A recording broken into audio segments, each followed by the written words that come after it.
CBSE words में आपका स्वागत है। तो हम पढ़ रहे थे क्लास 6 मैथ्स का सेकंड चैप्टर, इसका नाम है लाइंस एंड एंगल्स, और इसकी 7 वीडियोस अपलोड हो चुकी हैं। अगर आपने नहीं देखा तो डिस्क्रिप्शन में आपको लिंक मिल जाएगा, वहां से देख सकते हो। आज का हमारा टॉपिक है 2.10 ड्रॉइंग एंगल्स। तो यहाँ पर एंगल किस तरह से ड्रॉ करते हैं ये हम सीखेंगे। विद्या चाह रही कि वो ड्रॉ करे 30 डिग्री का एंगल और उसका नाम रखे एंगल TIN प्रोट्रैक्टर का यूज़ करके। तो एंगल TIN में वर्टेक्स क्या होगा, आई वर्टेक्स होगा ना, ये हम पढ़ चुके हैं। जो मिडिल वाला अल्फ़ाबेट होता है वही हमारा वर्टेक्स बनता है। बीच में आई आ रहा है, इसका मतलब आई हमारा वर्टेक्स होगा। और IT और IN क्या होंगे, इस एंगल के आर्म्स हो जाएंगे।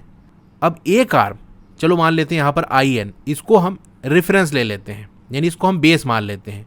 यानी पहले सिंपल एक आर्म हम ड्रॉ कर लेंगे, जनरली इसको हॉरिजॉन्टली ड्रॉ करते हैं। अब इसी को रेफरेंस मान के, मतलब यहीं से रोटेशन को हम काउंट करेंगे कि 30 डिग्री कहाँ पर आ रहा है, और उसके बाद दूसरा आर्म बना देंगे। ठीक है, तो एक आर्म जो हम स्टार्टिंग में बनाते हैं उसको रेफरेंस या बेस कहते हैं, और दूसरा आर्म जो IT है वो 30 डिग्री का टर्न लेगा। तो एंगल ड्रॉ करने के लिए सबसे पहले हम बेस ड्रॉ करेंगे, यानी एक आर्म हमारा बेस होगा जिसको हम एक हॉरिजॉन्टल रे से शो करेंगे। तो यहाँ पर ऐसे हमने एक रे ड्रॉ कर ली। ये वाला जो पॉइंट है इसको हम I मान लेते हैं, और इसी रे पे कहीं पॉइंट जैसे यहाँ पर मान लेते हैं इसको N। ठीक है, तो ये IN रे हो गई। अब हमको 30 डिग्री का एंगल बनाना है, तो प्रोटेक्टर का जो सेंटर पॉइंट है वो आएगा यहाँ इस I वाले पॉइंट पे। ये हमने सेट कर दिया। अब देखो जीरो वाला जो लाइन है वो इसी रे पे आ रही है, तो अंदर वाला ही सर्किल पकड़ के चलेंगे। 30 यहाँ दिख रहा है ना, 30 वाली लाइन ये है, तो इसी लाइन के सीधान में हम एक पॉइंट लगा देंगे। ये हमने लगा दिया, इसको हमने T नाम दे दिया। अब एक दूसरी रे यानी दूसरा आर्म ड्रॉ करेंगे जो I से निकल के T से पास होते हुए आगे निकल जाए। ये हमने ऐसे ड्रॉ कर दिया। अब इसकी जो लेंथ है वो अपने हिसाब से सेट कर सकते हो, कोई फिक्स नहीं है।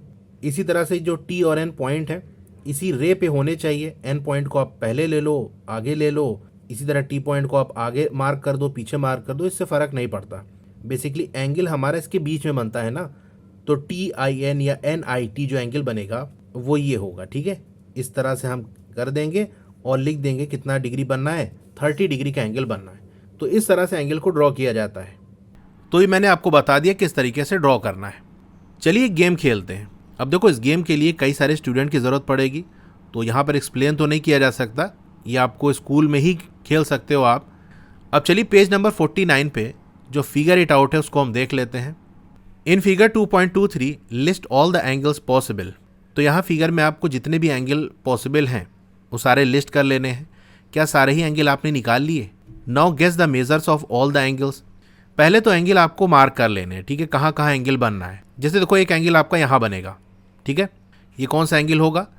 एंगल PAC, या आप ऐसे कह सकते हो RAC, या आप इसको BAC भी कह सकते हो, क्योंकि ये वाला जो रे है इसी पे ये तीनों पॉइंट आ रहे हैं।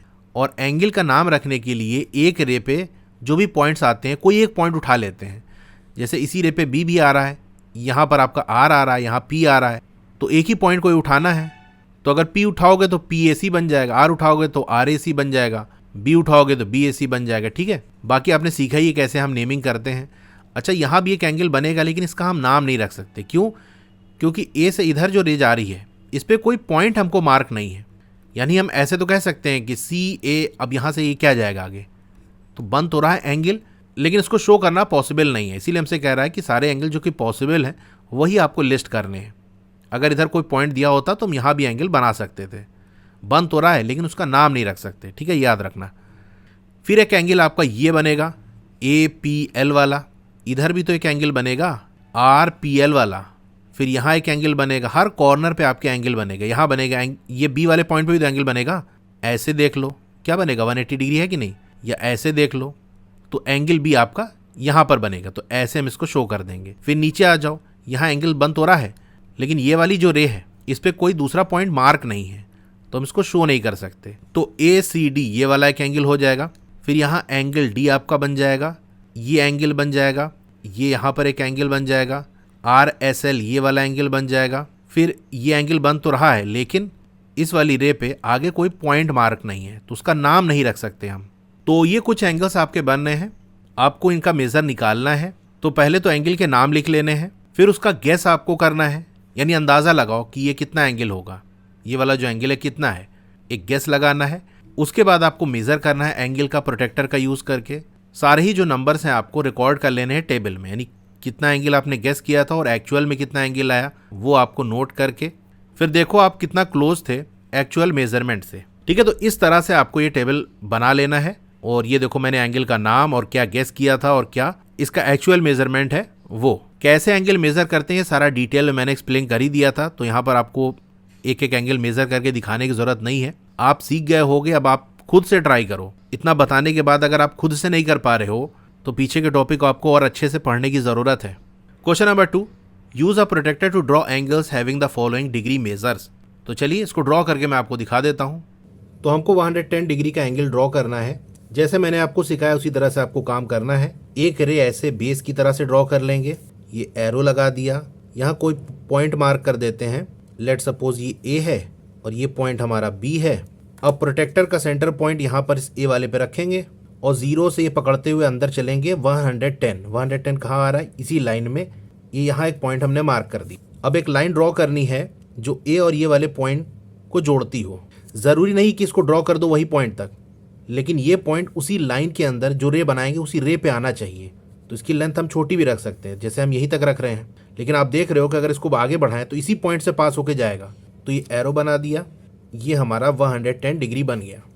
ठीक है, आर्म की लेंथ छोटी बड़ी हो सकती है, लेकिन ड्रॉ करने के लिए जो वर्टेक्स है और जहाँ हम एंगल को मेज़र करके पॉइंट लगाएंगे उसी लाइन में, उसी सिधान में लाइन ड्रॉ करनी है हमको। उस पॉइंट तक ड्रॉ करना ऐसा ज़रूरी नहीं है, उससे पहले तक ही ड्रॉ कर सकते हैं या उससे आगे भी निकाल सकते हैं। ठीक है, तो इसी तरीके से आप बी, सी, डी और ई वाला एंगल ड्रॉ कर लोगे। इस तरह से आपका ये बनकर आएगा। कैसे ड्रॉ करना है ए वाले पार्ट में मैंने आपको बता ही दिया। Question number 3, draw an angle whose degree measure is the same as the angle given below. तो आपको एक एंगल ड्रॉ करना है जिसका जो डिग्री मेजर है वो सेम होना चाहिए उस एंगल के जो नीचे आपको दिया है, यानी ये वाला जो एंगल है इसी के बराबर एंगल का एक आपको ड्रॉ करना है। तो पहला काम क्या करोगे, इसका मेजर लोगे कि नहीं कि ये कितना डिग्री एंगल है। कैसे मेजरमेंट लेना है कई बार हम देख चुके हैं। प्रोटेक्टर रखोगे किसी एक आर्म पे, चाहे ये वाले आर्म पे रख लो या ये वाले आर्म पे रख लो, फिर दूसरा आर्म कहाँ पर आ रहा है उससे आप वैल्यू निकाल सकते हो। तो मेज़र करने पे आपको ये एंगल मिलेगा 115 डिग्री। अब 115 डिग्री का एक एंगल ड्रॉ नहीं कर सकते आप?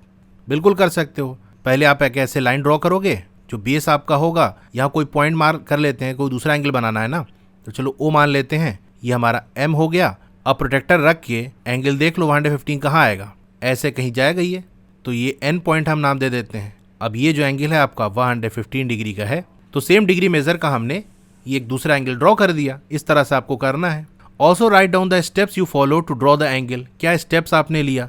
तो पहली चीज आप क्या करोगे, ये वाला जो एंगल है इसको हमने मेजर किया था ना, तो पहला स्टेप हो जाएगा measure angle JHI using protractor. फिर एंगल ड्रॉ करने के लिए हम सबसे पहले एक बेस ड्रॉ करेंगे, तो स्टेप 2 हो जाएगा ड्रॉ रे OM। स्टेप 3 हो जाएगा place the centre point of the protractor on O and align OM to the zero line. तो OM को जीरो वाली लाइन पे हम सेट करेंगे। Step 4 start counting from 0 up to 115 on protractor, mark point N at 115 degree. यानी ये वही steps हैं जो कि ऊपर हमने एंगल ड्रॉ करने में सीखा था, वही सारे स्टेप मैं आपको बता रहा हूँ। फिर स्टेप 5 आपका क्या हो जाएगा, using a ruler join the point O and N, angle MON equal 115 degree is the required angle. तो ये हो गए स्टेप्स इसके। 2.11 types of angles and their measures. तो हमने इस चैप्टर के अंदर डिफरेंट टाइप्स ऑफ एंगल्स के बारे में पढ़ा है। हमने देखा है कि स्ट्रेट एंगल 180 डिग्री का होता है, राइट एंगल 90 डिग्री का होता है। अब किस तरीके से हम दूसरे तरीके के जो एंगल्स है जैसे एक्यूट और ऑब्ट्यूस हो गया, इसको डिस्क्राइब कर सकते हैं in terms of their degree measures. तो एक्यूट और ऑब्ट्यूस तो हमने डिटेल में पढ़ा था। एक्यूट एंगल क्या होता है, यहाँ पर देखो फिर से दिया हुआ acute angle, angles that are smaller than right angle that is less than 90 degree and are greater than 0 degree. 0 degree से बड़े हो, 90 डिग्री से कम हो, तो इसको हम क्या कहते हैं, एक्यूट एंगल्स। तो ये कुछ एग्जाम्पल एक्यूट एंगल्स आपको दिए हुए हैं। भाई सिंपल सी बात है, 0 से बड़ा होना चाहिए, 90 से कम होना चाहिए, 0 और 90 के बीच में होना चाहिए एंगल। तो ये देख लो RPQ 40 degree, STR 50 degree, EFQ 75 degree, ये सारे क्या हैं, एक्यूट एंगल्स। इसी तरह से ऑब्ट्यूस एंगल क्या होते हैं, ये राइट एंगल से ज़्यादा होते हैं और स्ट्रेट एंगल से कम होते हैं, यानी 90 डिग्री से ज़्यादा और 180 डिग्री से कम, इनको हम ऑब्ट्यूस एंगल कहते हैं। तो 90 से ज़्यादा 180 से कम, जैसे आपका ये एंगल XIS है 110 डिग्री, तो ये 90 से ज़्यादा है 180 से कम है। TWS 130 degree. तो ये ऑब्ट्यूस एंगल के एग्जाम्पल हो गए। क्या हमने कवर कर लिए सारे ही पॉसिबल मेजर्स जो कि कोई एंगल ले सकता है? तो एक एंगल हमने देखा था पेज नंबर 40 पे जो फिगर इट आउट दी है उसके क्वेश्चन नंबर 4 में। अपनी बुक में आप देखो, वहां पर एक ऐसा एंगल था जो 180 डिग्री से ज़्यादा था और 360 डिग्री से कम था। उसको जनरली हमने फाइंड आउट तो कर लिया था उसकी वैल्यू, लेकिन उसका नाम क्या होता है वो हमने नहीं देखा था।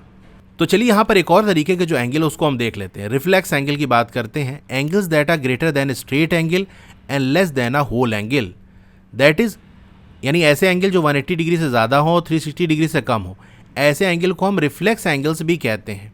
यानी जैसे हमारा ये दो आर्म है तो इसके बीच में एक इंटरनल एंगल बनेगा और एक एक्सटर्नल बाहर वाला एंगल बनेगा। तो ये जो बाहर वाला एंगल है इसका हम नाम क्या रखे हैं? Reflex angle. ठीक है, तो ये अब आपको याद रखना है। एग्जाम्पल ऑफ रिफ्लेक्स एंगल क्या हो गए? जैसे ये वाला एंगल हो गया, देख सकते हो, देखने से आपको आइडिया लग रहा है कि 180 से ज़्यादा है और 360 से कम है। फिर ये SMT, ये बाहर वाला एंगल। अच्छा, अगर आपसे कह दिया जाए, जैसे यही वाला देख लो एग्जाम्पल, अगर आपसे कह दूं मैं कि एंगल PAC या PAB कुछ भी कह सकते हो, चलो PAB हम कह लेते हैं, तो ये वाला एंगल आप मानोगे। लेकिन अगर हम कह दें रिफ्लेक्स एंगल PAC, तो ये बाहर वाला एंगल आपको लेना है। तो ये पॉइंट याद रखना। अगर सिंपल आपसे कह दिया जाए PAB, तो यही वाला अंदर वाला एंगल मानोगे आप। बाहर वाला एंगल तब मानोगे जब रिफ्लेक्स लिखा हो। ठीक है, ये बात आप याद रखना। इसी तरह से मैं अगर कह दूं एंगल TMS, तो ये वाला एंगल की बात हो रही है।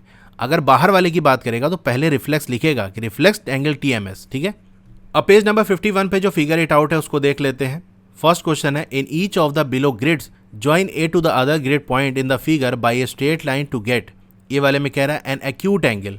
तो देखो जैसे यहाँ पर करके दिखाया है कि अगर ऐसे हम ड्रॉ कर दें तो ये एंगल क्या होगा? 0 से ज़्यादा 90 डिग्री से कम है, यानी एक्यूट एंगल बनना है कि नहीं। इसी तरह दूसरी वाली फिगर में करो, कैसे ड्रॉ कर दें लाइन। अगर हम ऐसे ड्रॉ कर दें तो ये एक्यूट एंगल बनेगा। आपको ये अच्छा नहीं लग रहा है तो आप इधर ड्रॉ कर दो, यहाँ पर भी आपका ये एक्यूट एंगल बनेगा। एक्यूट एंगल बनना चाहिए।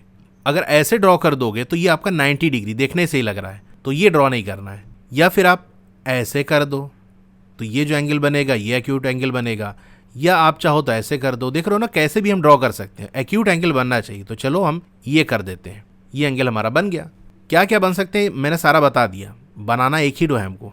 फिर ऑब्ट्यूस एंगल बनाओ, 180 से कम होना चाहिए, 90 से ज़्यादा होना चाहिए। तो ये हमने ड्रॉ कर दिया, ये हमारा एंगल हो गया। इसमें देखो ऐसे अगर मैं ड्रॉ कर दूं तो है ना ये 90 से ज़्यादा 180 से कम, क्योंकि 180 ऐसे ड्रॉ कर नहीं पाएगा, 90 ऐसे ड्रॉ कर नहीं पाएगा, इसी के बीच में तो आ रहा है। फिर सी वाले में आपको रिफ्लेक्स एंगल ड्रॉ करना है, 180 से ज़्यादा होना चाहिए। अगर मैं ऐसे ड्रॉ कर दूं तो ये 180 हो जाएगा, लेकिन हम क्या करेंगे, इससे ज़्यादा करेंगे। तो चलो ये ऐसे ड्रॉ कर दिया मैंने, तो कौन सा रिफ्लेक्स बनेगा? ये ऐसे वाला एंगल, ये है रिफ्लेक्स एंगल। तो ये भी आपको दिखाना है। सेकेंड वाले में देखो ऐसे हम ड्रॉ कर देते हैं, तो ये जो बाहर वाला एंगल है 180 से ज़्यादा और 360 से कम, ये रिफ्लेक्स एंगल है। Mark the intended angle with curve to specify the angle. तो ये ऐसे कर्व से हमने दिखा दिया। 1 has been done for you. Question number 2, use a protractor to find the measure of each angle, then classify each angle as acute, obtuse, right और reflex. अब यहाँ पर अगर आप देखो तो PT आपको दिख रहा है कि नहीं? इसका मतलब प्रोटेक्टर उठा कर अगर हम PT वाली लाइन पे रख दें तो बाकी जो इसके एंगल बन रहे हैं दूसरे आर्म के साथ वो हमको मिल जाएगा। यानी एक ही बार में हम इन तीनों एंगल को निकाल सकते हैं। तो ये PT वाली रे को हमने बिल्कुल 0 पे सेट कर दिया। तो TR कहाँ पर आ रहा है? ये 30, 31, अप्रॉक्सीमेटली 30 मान सकते हो। तो एंगल PTR हो जाएगा 30 डिग्री। और ये कैसा एंगल है? 0 और 90 के बीच में आ रहा है ना, तो ये एक्यूट एंगल हो गया। एंगल PTQ क्या होगा? PT तो 0 पे सेट है, TQ देखो ये 60 पे आ रहा है कि नहीं? तो एंगल PTQ 60 डिग्री है, ये भी आपका एक्यूट एंगल होगा। PTW की बात कर लें तो TW देखो कहाँ पर आ रहा है? ये 100 वाली लाइन है, ये 110 वाली लाइन है। बाहरी सर्किल पकड़ के चल रहे हैं क्योंकि बाहरी वाले सर्किल पे हमारा 0 था। तो 100 और 110 के बीच में क्या आएगा? 105 आएगा। तो 105 डिग्री, ये 90 से ज़्यादा है और 180 से कम है, तो इसको हम ऑब्ट्यूस एंगल कह सकते हैं। अब एक और एंगल हमको क्या निकालना है? WTP, यानी ये WTP। अब WTP तो ये अंदर भी हो सकता है, बाहर भी हो सकता है, लेकिन हमको ये बाहर ड्रॉ करके दिखाया है कि ये वाला एंगल निकालो। तो अब इसके लिए प्रोटेक्टर की ज़रूरत नहीं है। क्यों नहीं है? क्योंकि हमने PTW ये वाला एंगल निकाला है और ये बाहर वाला एंगल हमको निकालना है, यानी कंप्लीट सर्किल बनना है। और सर्किल आपका 360 डिग्री का होता है। तो ये जो फुल एंगल बनेगा, इसमें से अगर ये इतना वाला हम निकाल दें तो ये बाहर बाहर का एंगल हमको मिल जाएगा कि नहीं। तो बस यही काम आपको कर लेना है। तो डी वाले में आप ऐसे लिख देना, एंगल WTP ये इक्वल होगा 360 डिग्री माइनस एंगल PTW। तो यहाँ से एक चीज़ आप ऐसे भी याद रख सकते हो कि अगर हमको इंटरनल एंगल दिया है और रिफ्लेक्स एंगल निकालना है तो 360 डिग्री में से इंटरनल वाला एंगल माइनस कर दो, आ जाएगा आपका। तो PTW या WTP कहें, बात एक ही है, बस कहाँ से हम ले रहे हैं एंगल, अंदर वाला ले रहे हैं कि बाहर वाला, इससे एंगल अलग हो जाएगा। इनमें 360 का डिफरेंस होता है। किसी एक को निकालना है तो दूसरे वाले को 360 डिग्री में से माइनस कर दो, ये सिंपल सी बात है। 360 डिग्री माइनस 105 डिग्री, तो ये आ जाएगा 255 डिग्री। अब ये बताओ 255 डिग्री 180 से ज़्यादा है, 360 से कम है, तो इसको हम क्या कह सकते हैं कि ये रिफ्लेक्स एंगल है। ठीक है, तो सारे एंगल हमने निकाल लिए, किस तरीके के एंगल हैं वो भी हमने देख लिया। Let's explore. In this figure angle TER equal 80 degree, what is the measure of angle BET। इसको साइड में थोड़ा सा मैं ड्रॉ करता हूँ। अच्छा, पहले आप ये बताओ एंगल BER ये वाला एंगल कितना होगा। स्ट्रेट लाइन बननी यानी 180 डिग्री होगा। अब हुआ ये कि यहाँ से एक ET रे ड्रॉ कर दी गई इस तरह से, ये आपका T पॉइंट है। तो TER यानी ये वाला जो एंगल है ये आपको दिया है 80 डिग्री, और फुल पूरा हमारा अगर मिला ले तो 180 डिग्री है। इसका मतलब ये है कि 180 डिग्री में से 80 डिग्री हम माइनस कर दें, यानी ये जो पूरा एंगल है ये 180 डिग्री है, इसमें से इतना निकाल दें तो ये वाला एंगल हमारा आ जाएगा। और ये एंगल कौन सा है, BET वाला तो एंगल है जो हमसे पूछा है। तो बस इसको हम ऐसे लिख सकते हैं, एंगल BET इक्वल हो जाएगा एंगल BER, चूँकि 180 डिग्री था, माइनस इसमें से एंगल TER कर दें तो आ जाएगा। BER हमारा स्ट्रेट एंगल बनना है यानी 180 डिग्री, माइनस TER हमको दिया है 80 डिग्री, यहाँ से आंसर क्या आ जाएगा 100 डिग्री। इसका मतलब BET क्या है 100 डिग्री है। ठीक है, एक बात हो गई। What is the measure of angle SET। तो चलिए इसको भी ड्रॉ करके मैं दिखाता हूँ। हमको निकालना है SET ये वाला एंगल, और यहाँ देखो आप SER वाला एंगल दिया है कि ये पूरा 90 डिग्री है। दूसरा TER आपको दिया है 80 डिग्री, यानी अगर इस एंगल की बात करूं तो ये 90 डिग्री दिया हुआ है, और ये वाला एंगल भी हमको दिया है 80 डिग्री। तो अगर इस पूरे में से इतना एंगल माइनस कर दें तो ये बचा हुआ बीच वाला एंगल आ जाएगा कि नहीं, यानी एंगल SET इक्वल हो जाएगा angle SER minus angle TER के। SER हमको दिया है फिगर के अंदर 90 डिग्री, TER हमको 80 डिग्री दिया हुआ है, यहाँ से आ जाएगा 10 डिग्री। तो एंगल SET क्या हो गया 10 डिग्री। तो कैसे मेजर करना है आपको हिंट दिया हुआ है। Observe that angle REB is a straight angle, मैंने बताया आपको। Has the degree measure of angle REB equal 180 degree, of which 80 degree is covered by TER। तो REB टोटल 180 डिग्री है, जिसमें से TER ये 80 डिग्री कवर हो चुका, कितना बचा 100 डिग्री और बचा। A similar argument can be applied to measure the angle SET। तो मैंने दिखाई दिया कैसे निकालना है। अब यहाँ पर फिगर इट आउट देख लेते हैं। Question number 1, draw angles with the following degree measures. तो यहाँ जो डिग्रीज दिए हैं इसके एंगल आपको ड्रॉ करने हैं। कैसे ड्रॉ करना है कई बार मैं आपको बता चुका हूँ, उसी तरीके से आपको कर लेना है। ठीक है। Question number 2, estimate the size of each angle and then measure it with the protractor. तो सबसे पहले यहाँ पर आपको एक अंदाज़ा बताना है कि कितना डिग्री एंगल होगा, फिर प्रोटेक्टर की मदद से मेज़र करके आपको एक्चुअल वैल्यू बतानी है कि हकीकत में कितना डिग्री है। तो चलिए पहले गेस कर लेते हैं। ये देखने से मुझे 30 डिग्री लग रहा है, ये 180 इतना होगा तो 160 है क्या, अभी अंदाज़ा ही लगा रहे हैं हम। ये 90 से ज़्यादा 110 समथिंग लग रहा है, ये 20 डिग्री हो सकता है, और ये 95 डिग्री ऐसा लग रहा है। और ये बाहर वाला जो एंगल है यानी अंदर का एंगल मुझे लगभग 10 डिग्री लग रहा है, तो 360 माइनस 10 कर देंगे तो ये जो रिफ्लेक्स एंगल है मेरे हिसाब से ये 350 डिग्री है। अब इसको प्रोटेक्टर की मदद से आप मेज़र कर लो। तो इस तरीके से देखो आपको ड्रॉ करना है, जहाँ पर एस्टिमेटेड एंगल जो अंदाज़ा लगाया था वो, और उसके नीचे एक्चुअल एंगल, हकीकत में कितना एंगल है जो मेज़र हमने किया, फिर किस तरीके का एंगल है, एक्यूट, राइट, ऑब्ट्यूस, रिफ्लेक्स, वो हमने लिख दिया। Question number 3, make any figure with 3 acute angles, 1 right angle and 2 obtuse angles. तो ये देखो इस तरीके से हमने फिगर बना दी। यहाँ पर एंगल को मैंने नंबर से शो किया है, एंगल 1, एंगल 2, एंगल 3, इस तरह से। तो एंगल 1, एंगल 2, एंगल 3 ये आपके एक्यूट एंगल्स हैं, देखने से आपको लग रहा होगा, और एंगल 4 आपका राइट एंगल है, फिर एंगल 5 और 6 आपके ऑब्ट्यूस एंगल्स हैं। Question number 4, draw the letter m such that the angles on the sides are 40 degree each and angle in the middle is 60 degree. यानी पहले मैं आपको बता देता हूँ कि जैसे हमको ये m बनाना है तो ये जो साइड वाले हैं ये आपके 40 डिग्री होने चाहिए और मिडिल बीच में आपका ये 60 डिग्री होना चाहिए। ठीक है, इस तरह से आपको बनाना है। तो चलिए यहाँ पर m शेप को हम ड्रॉ करते हैं। उसके लिए सबसे पहले एक स्ट्रेट लाइन हम ड्रॉ करेंगे। तो ये जो लाइन हम ड्रॉ करेंगे ना, थोड़ा सा ऐसे तिरछा रखेंगे। उसका रीज़न क्या है अभी मैं आपको बताऊंगा। तो ये लाइन इस तरह से थोड़ा सा तिरछा हमने ड्रॉ कर लिया। अब यहाँ पर एक लाइन ड्रॉ करेंगे, लेकिन इसके बीच का एंगल कितना होना चाहिए, 40 डिग्री का। तो प्रोटेक्टर को हम यहाँ पर रखेंगे क्योंकि यहाँ से लाइन ड्रॉ करनी है ना।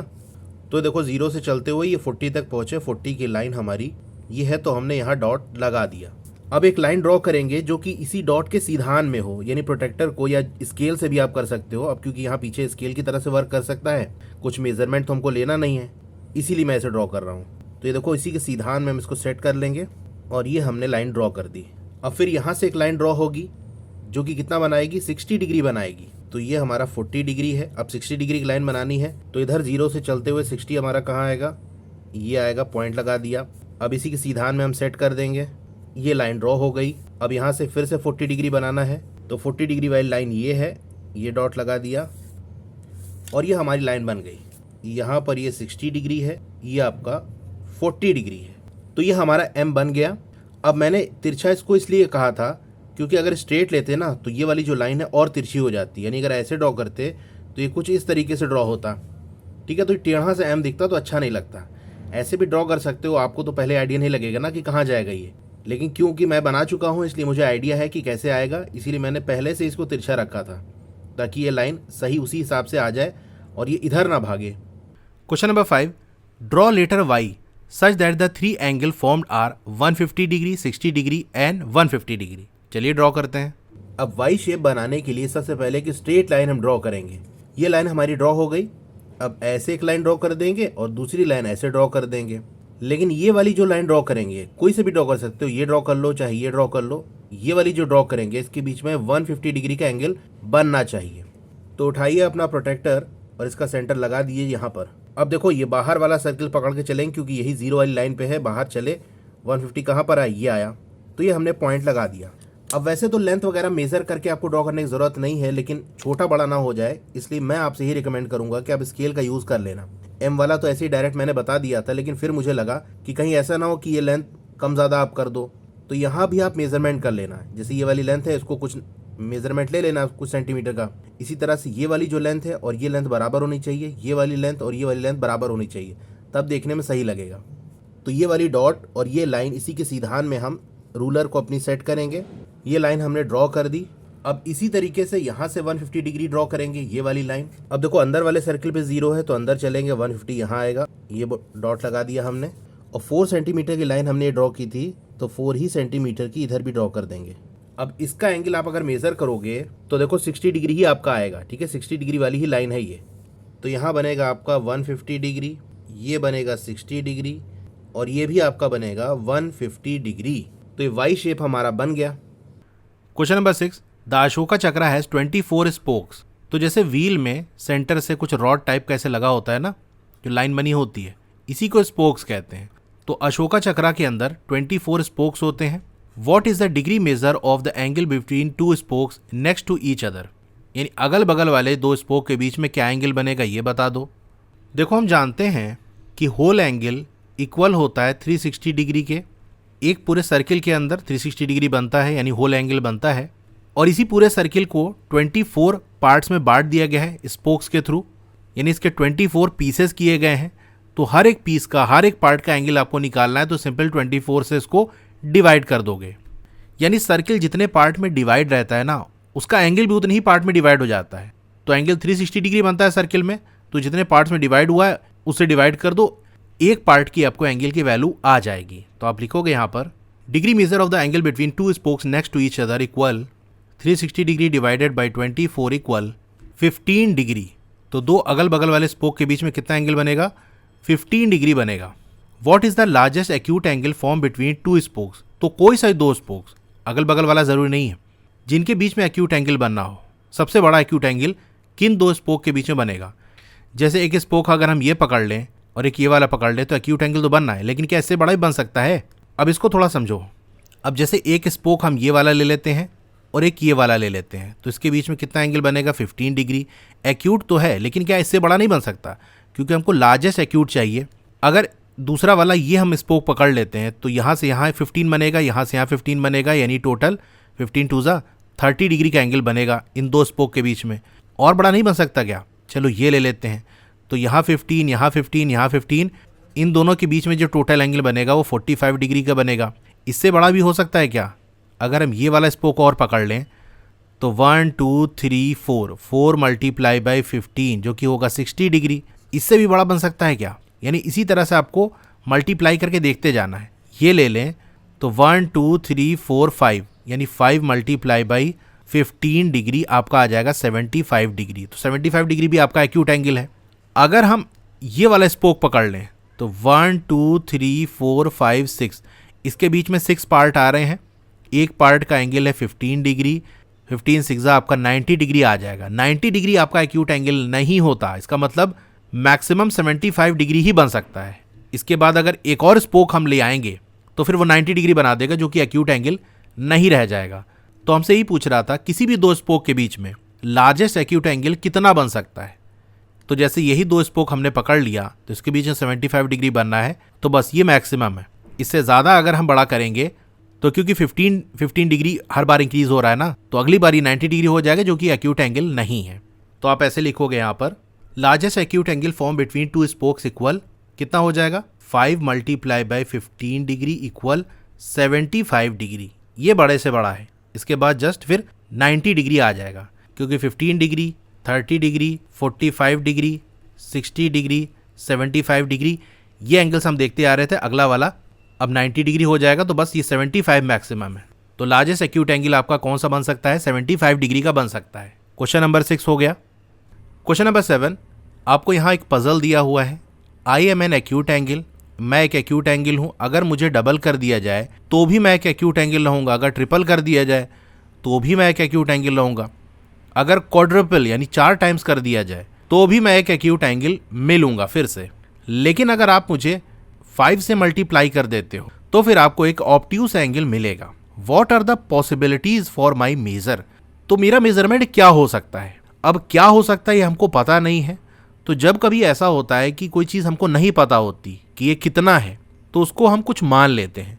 मानने में कोई अल्फ़ाबेट का यूज़ करते हैं स्मॉल लेटर्स में। वैसे तो ये चीज़ आप लीनियर इक्वेशन से पढ़ोगे, अलजेब्रा के अंदर पढ़ोगे, लेकिन अभी ये क्वेश्चन दे दिया है तो आपको करना पड़ेगा। तो अभी जैसे मैं कर रहा हूँ उसी को आप वैसे कर लो।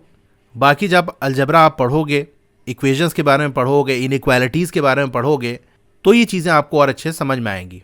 तो हम यहाँ पर क्या करेंगे, कुछ एंगल मान लेंगे। Let the angle be x, angle को हम एक्स मान लेते हैं।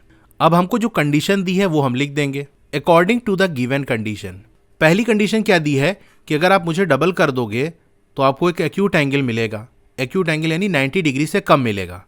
तो पहली कंडीशन ये है कि अगर हम डबल कर दें यानी 2x कर दें, 2x का मतलब 2 मल्टीप्लाई बाई एक्स, एक्स का 2 टाइम्स कर रहे हैं, तो 2x क्या होगा? कम होगा किससे?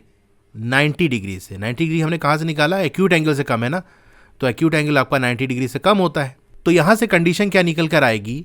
हम क्या करेंगे, दोनों साइड 2 से डिवाइड कर देंगे। तो 2x को 2 से डिवाइड करोगे तो यहाँ सिर्फ x बचेगा, लेस देन का साइन वैसे ही रहेगा। 90 डिग्री को 2 से डिवाइड करोगे तो आ जाएगा 45 डिग्री। दूसरी कंडीशन कह रहा है कि मेरा जो 3 टाइम्स है वो भी एक एक्यूट एंगल है, यानी वो भी 90 डिग्री से कम होगा। तो यहाँ से हम क्या निकाल सकते हैं, दोनों साइड 3 से डिवाइड कर दो तो यहाँ x बचेगा, 90 को 3 से डिवाइड करोगे तो आपका 30 डिग्री आ जाएगा। फिर तीसरी कंडीशन क्या है कि मेरा जो 4 टाइम्स है वो भी एक्यूट एंगल है, यानी 90 डिग्री से कम है। तो 90 को 4 से डिवाइड करोगे तो आपका आएगा 22.5 डिग्री। फिर एक और कंडीशन दी है, यानी फोर्थ वाली कंडीशन आपको क्या दी है कि मेरा जो 5 टाइम्स है, अगर मुझे 5 टाइम्स करोगे, 5 से मल्टीप्लाई करोगे तो फिर आपको ऑब्ट्यूस एंगल मिलेगा। और ऑब्ट्यूस एंगल क्या होता है? 90 डिग्री से ज़्यादा होता है, यानी जो एंगल मिलेगा वो 90 डिग्री से ज़्यादा होगा, ठीक है, और 180 से कम होगा। तो यही भी एक कंडीशन हम लेते हैं। यानी कहने का मतलब ये है कि x क्या होगा, ग्रेटर देन 90 को आप 5 से डिवाइड करो तो आपका आ जाएगा 18 डिग्री। अब ये चारों जो कंडीशन है वो एक साथ पूरी होनी चाहिए, यानी ऐसा एंगल आपको लेना है। ये जो x हमने माना है ये ऐसा एंगल है जिसमें ये चारों बातें हैं। अब फर्स्ट 3 जो कंडीशंस हैं उसमें सबसे इंपॉर्टेंट कौन सी है? तो ये थर्ड वाली ज़्यादा इंपॉर्टेंट है। ऐसा क्यों? क्योंकि अगर हम पहली वाली कंडीशन के हिसाब से चलें तो इसमें कह रहा है एक्स की वैल्यू 45 डिग्री से कम होनी चाहिए। तो चलो अगर हम 40 डिग्री मान लें तो पहली वाली कंडीशन सही है, लेकिन सेकेंड और थर्ड कंडीशन वो गलत हो जाएगी। क्यों गलत हो जाएगी? क्योंकि सेकेंड कंडीशन कह रही है कि एक्स की वैल्यू 30 डिग्री से कम होनी चाहिए, जबकि यहाँ तो हमने 40 कर दिया है। थर्ड वाली कंडीशन कह रहा है कि नहीं 22.5 डिग्री से कम होना चाहिए, यहाँ तो 40 लेके बैठे हो, तो इससे भी काम नहीं होगा। अगर सेकेंड कंडीशन पकड़ोगे 30 डिग्री से कम होना चाहिए, आपने कहा 25 डिग्री हम मान लेते हैं, तो 25 डिग्री ये थर्ड वाली कंडीशन को फुलफिल नहीं कर रहा है, यहाँ फेल कर जा रहा है, क्योंकि जो एंगल है वो 22.5 डिग्री से कम होना चाहिए। तो पहली 2 कंडीशन इतनी इंपॉर्टेंट नहीं है, थर्ड वाली कंडीशन ज़्यादा इंपॉर्टेंट है, और फोर्थ वाली कंडीशन दूसरी है, तो ये भी इंपॉर्टेंट है। तो बस इन्हीं 2 कंडीशन को हम लेकर ये कह सकते हैं कि देखो कह रहा है कि x की वैल्यू 22.5 डिग्री से कम होनी चाहिए, और फोर्थ कंडीशन कह रहा है कि 18 डिग्री से ज़्यादा होनी चाहिए। तो क्या हम ऐसा कह सकते हैं? x की वैल्यू क्या है? 18 डिग्री से ज़्यादा होनी चाहिए और 22.5 डिग्री से कम होनी चाहिए। ये इनइक्वालिटी बन गई। अब इनइक्वालिटीज़ आपने पढ़ी नहीं है, इसीलिए आपको थोड़ा सा प्रॉब्लम आ रही होगी, बट आपको ये क्वेश्चन दिया है तो मेरा काम है समझाना। एक बार मैं फिर से बता देता हूँ कि यहाँ पर हमने क्या किया। हमने थर्ड और फोर्थ कंडीशन को उठा लिया। थर्ड कंडीशन ये कह रही है कि जो एंगल है ना, पजल में जो एंगल की बात की जा रही है वो 22.5 डिग्री से कम होना चाहिए, और फोर्थ कंडीशन कह रही है कि वो 18 डिग्री से ज़्यादा होना चाहिए। तो ये है 18 डिग्री और ये है 22.5 डिग्री। थर्ड कंडीशन कह रही है कि 22.5 से कम होना चाहिए, फोर्थ कंडीशन कह रही है कि 18 से ज़्यादा होना चाहिए। तो इसका मतलब इसी के बीच में आएगी हमारी वैल्यू। तो आपसे क्या पूछ रहा है? What are the possibilities for my measure? क्या क्या हो सकता है? तो 18 डिग्री और 22.5 डिग्री के बीच में कोई सा भी डिग्री हो सकता है। 18 डिग्री और उससे कम नहीं होना चाहिए, 22.5 डिग्री और उससे ज़्यादा नहीं होना चाहिए। ठीक है, तो आंसर आप ऐसे लिख देना, has the possibilities for my measure are between 18 degree and 22.5 degree. तो इसी के बीच में मेरा मेजर हो सकता है। अब एग्जैक्ट क्या होगा ये हम नहीं बता सकते, बस इसके बीच में है यही बता सकते हैं। अब आप ये सोच रहे होगे 18 डिग्री और 22.5 डिग्री के बीच में कौन कौन सा डिग्री आता है? एक तो 19 डिग्री आ जाएगा, दूसरा 20 डिग्री आ जाएगा, 21 डिग्री आ जाएगा, 22 डिग्री आ जाएगा बस। लेकिन ऐसी बात नहीं है, सिर्फ यही 4 एंगल नहीं है, इनफाइनाइट नंबर ऑफ एंगल्स हो सकते हैं। आपको तो बस 1-1 डिग्री का गैप पढ़ाया गया है ना, लेकिन रियलिटी में 1 डिग्री के भी कई टुकड़े हमने किए हैं, जिसको हम मिनट्स में और फिर और फर्दर हम डिवाइड करते हैं और छोटे एंगल बनाते हैं, इसको हम सेकेंड्स कहते हैं। तो खैर उधर आपको नहीं जाना है, बस आपको ये बताना था कि सिर्फ ये 4 एंगल नहीं होंगे, बल्कि और भी एंगल होंगे। डेसिमल वाले एंगल भी आते हैं, जैसे आपको यहाँ 22.5 डिग्री दिया हुआ है ना, तो 22.5 क्या होता है? 22 और 23 के बीच में आता है 22.5। तो 2 होल नंबर्स के बीच में भी एंगल्स आपको देखने को मिलेंगे, यानी 18.1 डिग्री भी होगा, 18.2 डिग्री भी होगा।